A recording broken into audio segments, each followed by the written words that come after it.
Bakıdan it yeməyi gətirmişdim Lerikə. Və itlər hürür mənə. Mən neynirəm? Qaçmıram təbii ki. Yerdən daş götürüb atmıram. Çox xahiş edirəm. İtlərə daş atan insanlar, itlərə qışqıran, klonluq eləyən, nə bilim, fərq etməz. Sözüm hər kəsədir. İtləri aqressiv eləyirsiniz və sonra bu itlər mənə hürür. Mənim arxamca qaçır. Görürsünüz nə boydadır? Velosiped boydadır.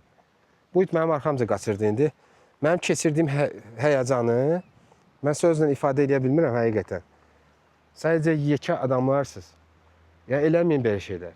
Həqiqətən yaxşı bir şey deyil. Sonra aqressiv olurlar. Çətin bir şey deyil ki.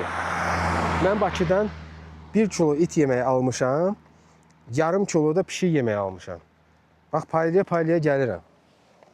Gör necə belə yazıq, acdır. Bu neyniyəcək mənə? Eləməyin. Artıq dərəcədə, yəni yenə deyirəm ki, təkrar olmasın. Sadəcə çalışaq, təbiəti gözəlləşdirək. Dünyanı dəyişmək istəyiriksə, birinci özümüzdən başlamalıyıq. Eləməyin. Yəni, dəyişin artıq. Zibilləməyin ətrafı. Baxıram, zibillər, putulkalar, hamısını atırlar qıraqlara. Eləməyin. İtlərə qarşı, pişiklərə qarşı. Biraz sevgi ilə yanaşın. Yəni, bu qədər. Mənim yolum hələ Leriki mərkəzinədir. 17 kilometr qalıb elə.